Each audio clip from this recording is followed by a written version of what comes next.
So what would happen if everyone started chest running in Guild Wars? Like, let's say the remaining couple of thousand players, let's say like 10% of them started chest running, and especially started chest running like factions specifically.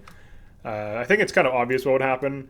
What would happen is we would have like an influx of like OS factions items, and we would probably see a price decrease because supply and demand. We would have more supply than the demand. I don't necessarily see people buying some factions OSs. Some things are always in demand, like Oni blades, for example, and like good outcasts, good bow staves, good dragon staves, things like this. But I would see like the marshals tanking. I recently sold a +5 energy Oni blade for a Q9 for 275 ectos. I could see that crashing, maybe going down to like 100. But that's still a lot of money, and that's still profit. That's still profitable. Oops. To do.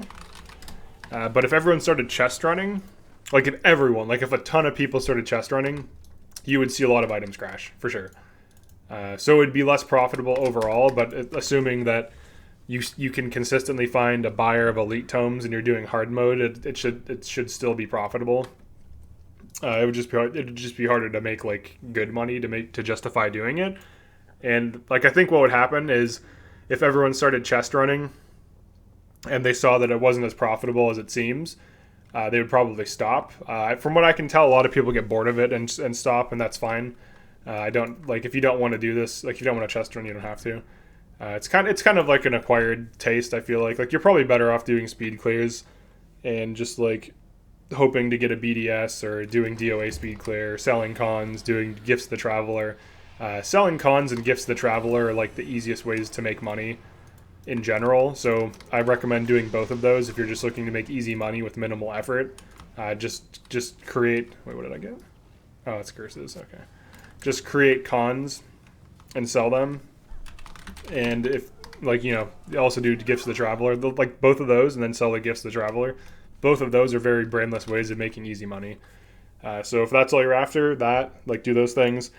Chest running is like you can hit it big, but you statistically won't, and you have to put a lot of time in before you get a big drop. Like I was talking to someone, like one of my buddies, they actually got like some huge drop for like 300 arms or something. It's just like you're not going to get that on average. Like you might eventually get one of those like after a few thousand chests, but it's not going to happen until a few thousand chests. You can get good drops worth 20 to 50 ectos pretty consistently. Right now though, like you have to keep in mind that if everyone starts chest running, then a lot of the prices of these things you can commonly sell for like 20 ectos pretty quickly. Like the amount of things you can sell for that amount will diminish. Maybe you only get like 5 ectos for them. Still likely be profitable, but not nearly as much. The economy can only really support so many chest runners, from what I can tell. So all right, there is an upside though. Like even though a lot of the drops would go down, like especially martial weapons, one thing that would not go down would be a lot of the rare caster weapons. So like if you get like a 10/10 Q9 scepter, or like a 20/10 or a 10/20 or a 20/20 on a tribute like Celestial or Plagueborn Scepter, that's always going to be worth arm braces because those are so rare that even if you had 1,000 people chest running every day, you probably wouldn't see one of those for like a few weeks or a month or so many months. So those are truly extremely rare. So at least there's some items that would be unaffected for the most part. 20/20 on attribute stabs, there'd probably be more of them in the market. I couldn't see it like crashing them though. They're so rare that usually as soon as someone sells it, someone buys it right away. But certain items like 15/50 Q9s would crash. Rare shields would probably take a little bit of a hit, but not too much. You'd probably still make a good amount of money off of rare shields just because they truly are rare.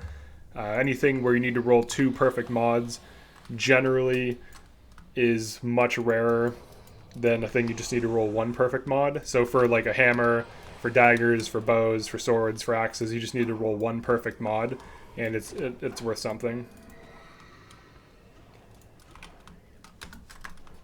But aside from that, that's all I think would really change from everyone chest running. So if you like this video, definitely like and subscribe. and if you have any thoughts as to what might change if everyone started chest running, how it would affect the economy, like what would happen with all these OS skins. Holy shit, I got a Q8. Oh, let me ID this. If this is good, I've just made arm braces. Oh, one mod. We almost got it, boys. Alright, so... so yeah, thanks for checking this out, and I'll see you in another video.